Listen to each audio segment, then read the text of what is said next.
जय हिंद मेरे बच्चों, कैसे हैं आप लोग। मैं उम्मीद करता हूं कि आप सभी बच्चे स्वस्थ और मस्त होंगे। तो चलिए मेरे बच्चों, आज के जो है हम सब प्रतिशत से संबंधित कुछ महत्वपूर्ण प्रश्नों पर प्रकाश डालते हैं। उसी क्रम में आज का पहला प्रश्न क्या कहता है, प्रदीप की आय अर्जुन से 20% कम है। तो ज्ञात कीजिए कि अर्जुन की आय प्रदीप से कितनी अधिक है। तो मेरे बच्चों यहाँ पर सबसे पहली बात, अब यहाँ पर दो लोग हैं, एक तरफ तो प्रदीप है और दूसरी तरफ कौन है, अर्जुन है। अब यहाँ पर ध्यान देना, प्रतिशत में कोई भी मान बढ़ता है तो 100 पर, घटता है तो 100 पर, अर्थात कोई भी क्रिया होगी कितने पर, 100 पर। यहाँ पर कहा है प्रदीप की जो आय है, जो इनकम है, वह अर्जुन से 20% कम है। इसका मीन्स अगर अर्जुन 100 है तो प्रदीप कितना है, 80 है। ठीक है, अब यहाँ पर क्या कह रहे हैं, तो ज्ञात कीजिए अर्जुन की आय प्रदीप से कितनी अधिक है।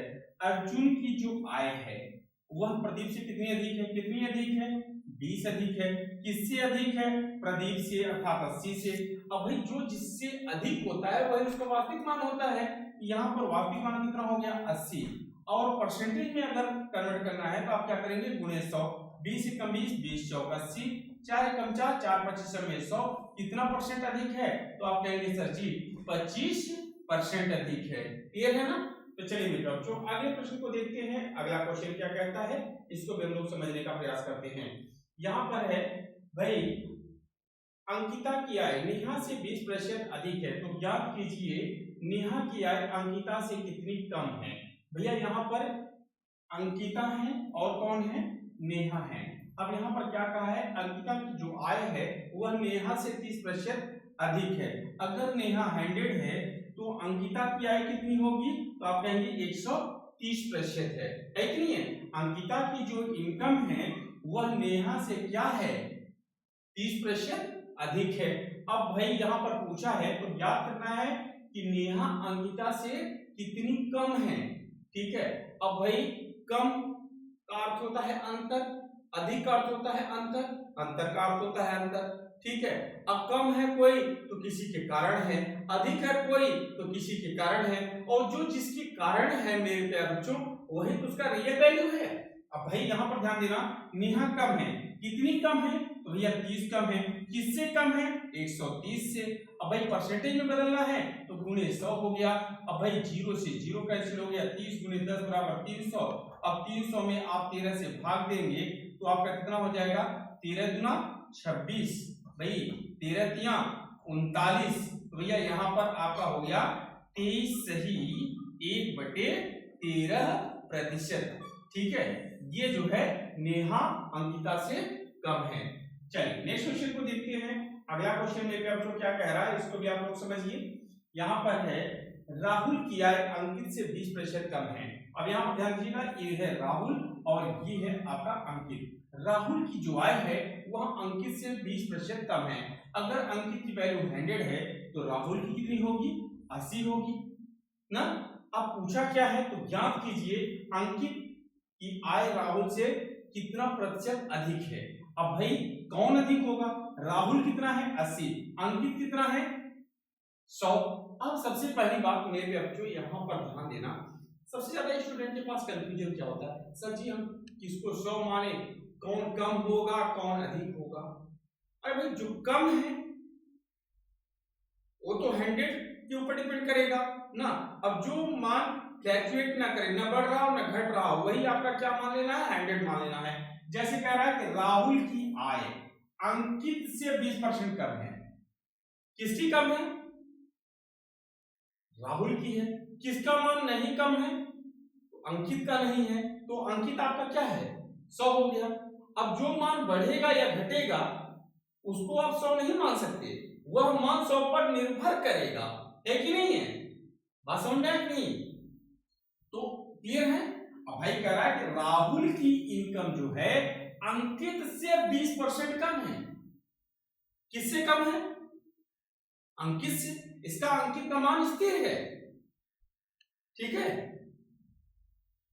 अब बढ़ना और घटना किसको है, राहुल के मान को। अंकित को हमने क्या किया, 100 मान लिया। अब राहुल कितना हो गया, 20% कम है तो 80 हो गया।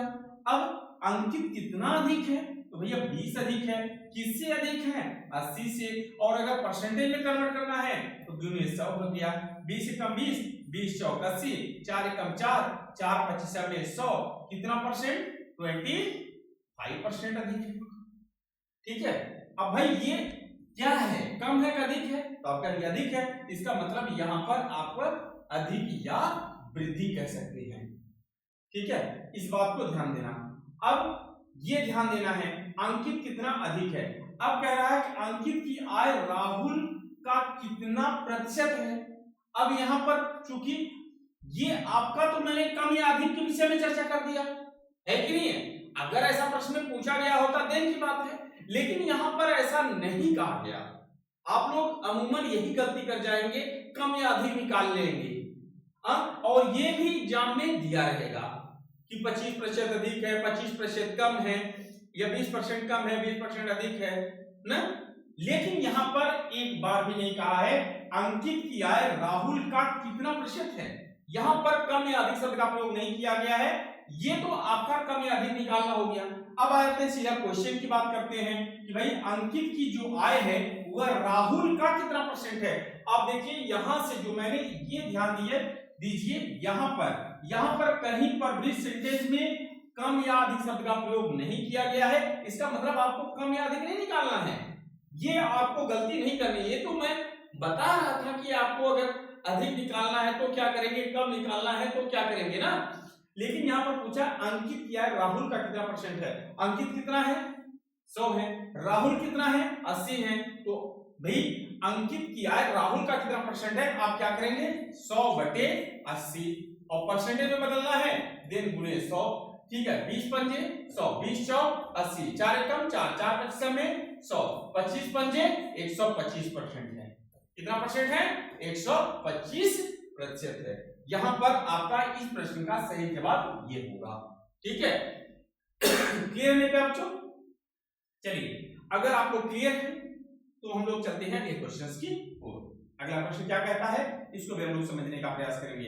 यहां पर ध्यान दीजिएगा, ममता की आय पंकज से 10% कम है। ध्यान देना, ममता की जो इनकम है वह पंकज से क्या है, 10% कम है। किसकी कम है आय, ममता की है।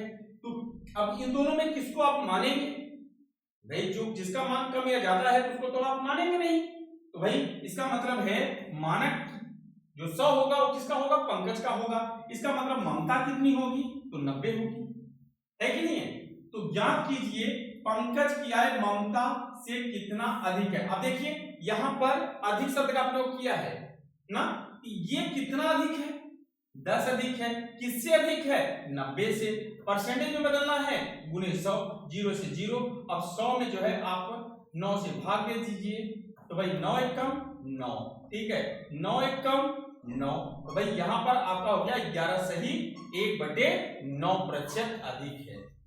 ठीक है, यहां पर आपका ये जो है आपका राइट आंसर हो जाता है। अगर मैं बच्चों आपको क्वेश्चन समझ में आ रहा हो, कॉन्सेप्ट क्लियर हो रहा हो, तो आप वीडियो को लाइक करिएगा और चैनल को सब्सक्राइब करना न भूलें, जिससे मैं और भी आसान तरीके से और भी कंटेंट आप लोगों के सामने लाता रहूं।